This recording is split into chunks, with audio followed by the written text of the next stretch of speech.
I never imagined that my life would take such a dramatic turn. My name is Sarah, and I was fortunate enough to meet the love of my life at a young age. We got married and began our life together in the comfort of my parents' house. Yes, it might seem unconventional, but it was our way of saving money and starting a future together. Living with us was my younger sister, Emily. She had recently turned 21, and since we had no parents, we felt responsible for taking care of her. Little did I know that this arrangement would create friction and test the strength of our family ties. One sunny afternoon, as I was preparing lunch in the cozy kitchen, Alex walked in with a stern expression on his face. He was a man of few words, but his body language spoke volumes. I could tell something was bothering him. "Hey, honey," I greeted him, trying to break the tension. "Is everything all right?" Alex sighed heavily and leaned against the countertop, his gaze fixed on the floor. "Sarah, we need to talk about Emily," he said, his voice laced with frustration. My heart sank as I anticipated the topic of conversation. Emily and Alex had never seen eye to eye, and their constant clashes were putting a strain on our household. "What happened this time?" I asked, bracing myself for the answer. "She's becoming unbearable, Sarah," Alex replied, his voice tinged with irritation. "I can't stand her living under the same roof with us. We need to find a way to make her leave." I stared at him, taken aback by the intensity of his words. I understood that their relationship was strained, but the idea of asking Emily to leave seemed cruel and heartless. She was family, and families stuck together through thick and thin. "But Alex," I pleaded, my voice filled with concern, "she's just a young girl who needs our support. We can't turn our backs on her." He turned to face me, his eyes blazing with frustration. "Sarah, I know she's your sister, but she's driving me insane. We can't have a happy marriage with her around. It's time she starts taking responsibility for her own life." Tears welled up in my eyes as I grappled with the weight of his words. I loved Alex, but I couldn't bear the thought of abandoning my sister, especially when she needed us the most. "I can't just ask her to leave, Alex," I said, my voice trembling. "We made a promise to take care of her, and I won't break that promise.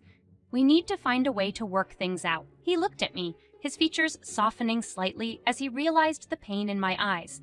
After a moment of silence, he let out a sigh and nodded. "Okay, Sarah," he said, his voice softer now. "We'll try to find a way, but something needs to change.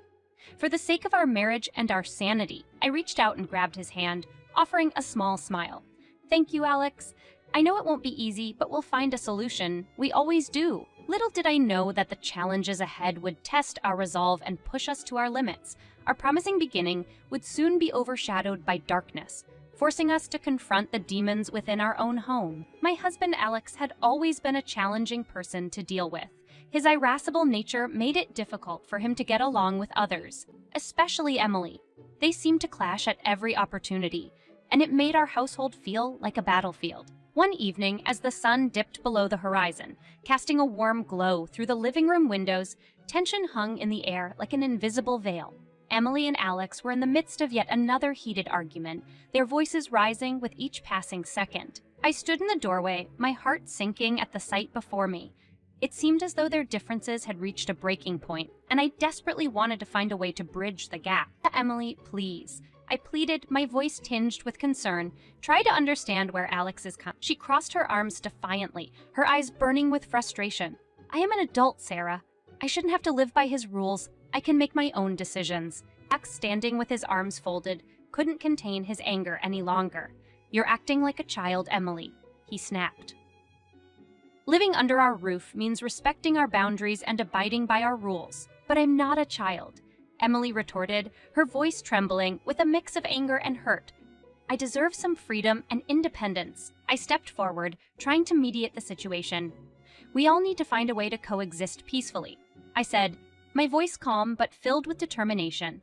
"Emily, I understand your desire for independence, but we also need to respect Alex's concerns." Emily's eyes filled with tears, and she looked at me, her voice cracking.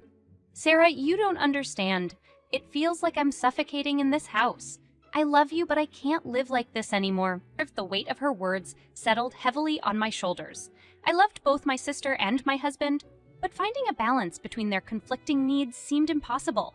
Our once promising beginning now felt like a fragile web ready to unravel. "Emily," I said, my voice filled with both love and sadness.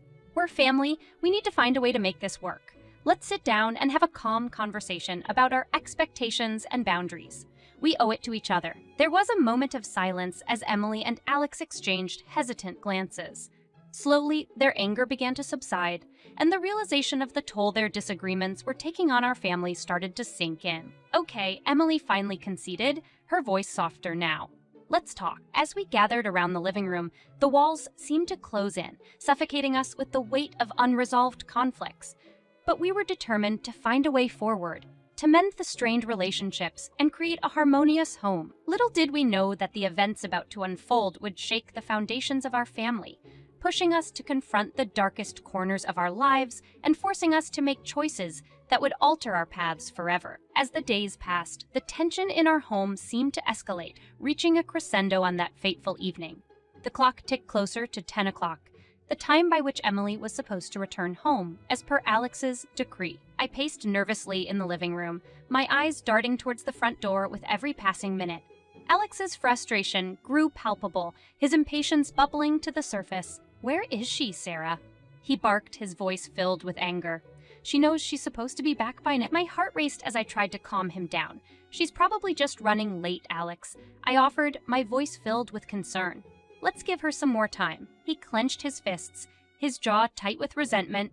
"No, this has gone on for too long," he growled. "She needs to learn her lesson." I watched helplessly as he stormed towards the front door, determination etched across his face. I knew I had to intervene to prevent the situation from spiraling out of control. "Alex, please," I pleaded, my voice trembling with fear. "Let's not confront her like this. It won't solve anything." He turned to face me, his eyes blazing with anger. "She needs to understand that there are consequences for her actions," he spat. "I won't let her walk all over us." Before I could utter another word, the door slammed shut, the echo reverberating through the house. Panic surged through me as I realized the gravity of the situation. I had to protect Emily from Alex's mounting rage, no matter the cost. Half an hour later, Alex called my mom. I couldn't hear what he said, but my mom's face darkened. She silently put the phone on speaker, and at the same moment, screams and thuds came from the phone. Time seemed to stand still as I fumbled for my phone, my hands shaking with a mixture of fear and determination. With trembling fingers, I dialed the emergency number, my voice quivering as I gave them our address and the urgency of the situation. "Please," I implored, tears streaming down my face. "You need to come quickly. My husband, he's out of control." The voice on the other end reassured me, promising help was on the way. But the minutes that followed felt like an eternity, my heart pounding in my chest as I anxiously awaited their arrival. Finally, the sound of sirens pierced through the night, the flashing lights casting an eerie glow on our quiet suburban street. Relief washed over me as I realized that help had arrived, that Emily would be safe. As I stood on the porch, my gaze fixed on the approaching police cars, I couldn't help but feel a sense of guilt. Guilt for not being able to protect Emily from the storm that had engulfed our lives.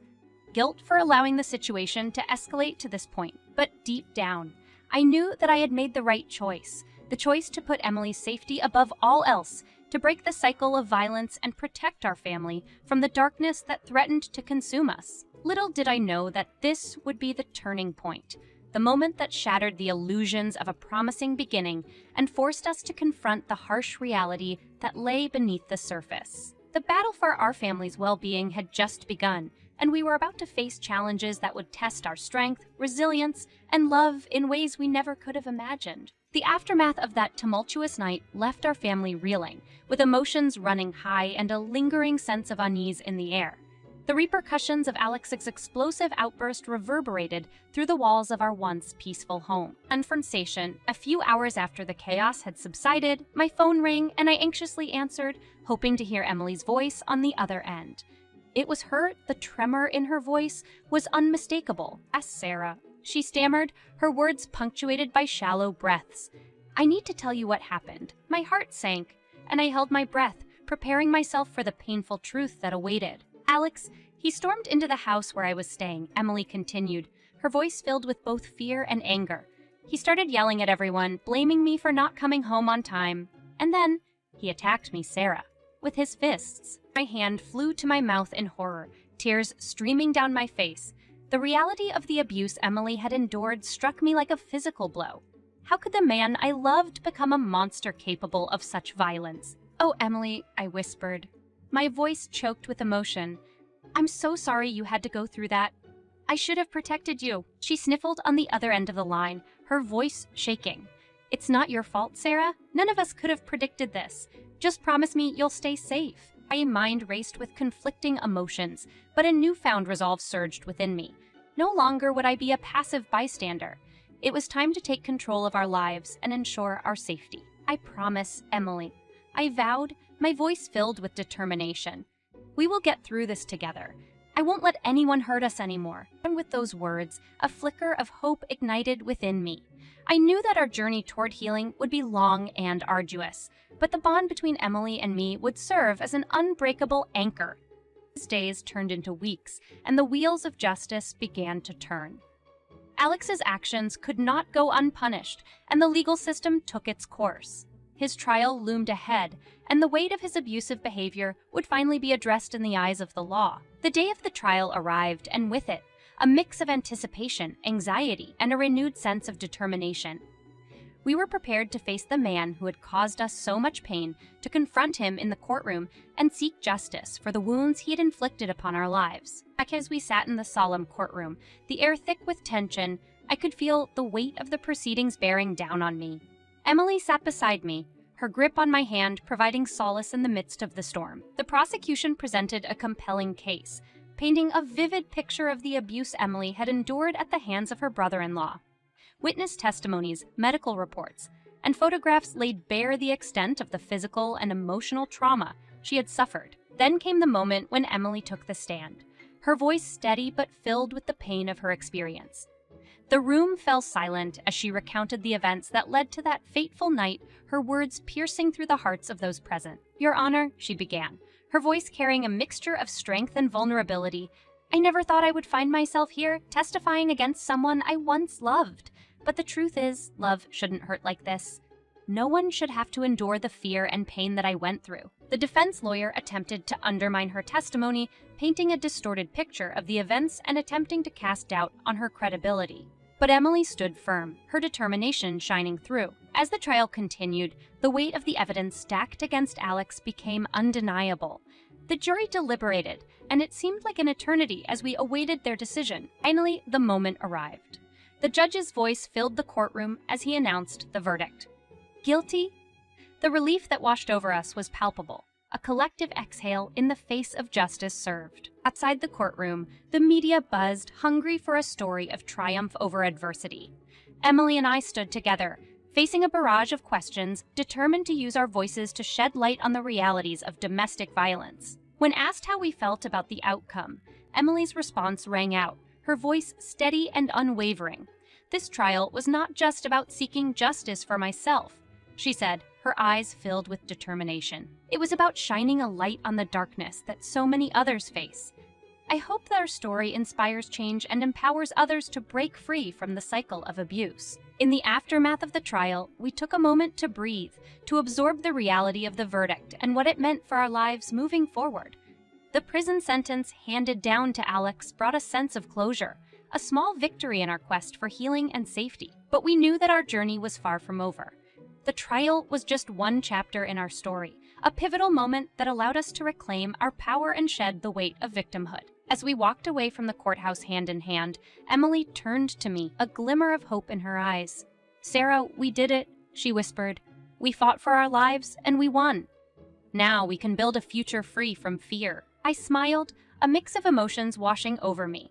"Yes, Emily," I replied, my voice filled with determination. "We have reclaimed our lives, and now we can move forward, stronger than ever. Together, we'll heal, we'll thrive, and we'll ensure that our voices are heard." And so, the trial marked a turning point in our journey, a testament to our resilience and a stepping stone towards a future where the wounds of the past would no longer define us. We were survivors, warriors who refused to be silenced, and we were ready to face the world with renewed strength and hope. The trial marked the end of one chapter in our lives, and as the dust settled, we embraced the opportunity for a fresh start, a chance to rebuild and find solace in a future free from the shadow of abuse. With a renewed sense of purpose, Emily and I set out to create a new beginning for ourselves. We found a small, cozy apartment that became our sanctuary, a place where healing could take root and where we could nurture our newfound independence. The walls echoed with laughter, and the rooms overflowed with the warmth of sisterhood. One evening, as we sat on our balcony, watching the sunset paint the sky with vibrant hues, Emily turned to me, a glimmer of hope in her eyes. "Sarah, do you ever think about what could have been?" she asked, her voice tinged with both sadness and I paused for a moment, allowing the weight of her words to sink in. Sometimes I replied softly, "But dwelling on the past won't change it. What matters is that we have the opportunity to create a different future, a future where love, respect, and safety prevail." She smiled, a flicker of light returning to her eyes. "You're right, Sarah. We have the power to break free from the cycle that consumed our lives. And not just for ourselves, but for others who may be trapped in similar situations." As the days turned into weeks, we dedicated ourselves to raising awareness about domestic violence. We joined support groups, shared our stories, and offered a helping hand to those who needed it most. Through speaking engagements and advocacy work, we became beacons of hope, lighting the way for others to escape the darkness and find their own paths to healing. In the process, we built a community of survivors, united in our shared experiences and collective strength. Together, we lifted each other up, reminding ourselves that we were not defined by our past, but rather by our resilience and the determination to create a brighter future. One evening, at a support group meeting, I listened as a fellow survivor shared her journey of overcoming abuse. Her words resonated deeply within me, and I knew it was time to take a step further. "Thank you for sharing your story," I said, standing up with a newfound resolve. "We are all warriors, and our voices hold immense power. It's time we use that power to bring about real change." The room filled with applause and supportive murmurs, igniting a fire within me. Emily stood beside me, her eyes sparkling with pride. "We've come so far," she said, her voice filled with determination. "And now we have the chance to make a difference in the lives of others. Let's seize it." Together, we founded a nonprofit organization dedicated to raising awareness, providing support, and advocating for survivors of domestic violence. We offered counseling services, legal assistance, and educational programs, working tirelessly to break the cycle of abuse within our community. As time passed, our organization grew, touching the lives of countless individuals.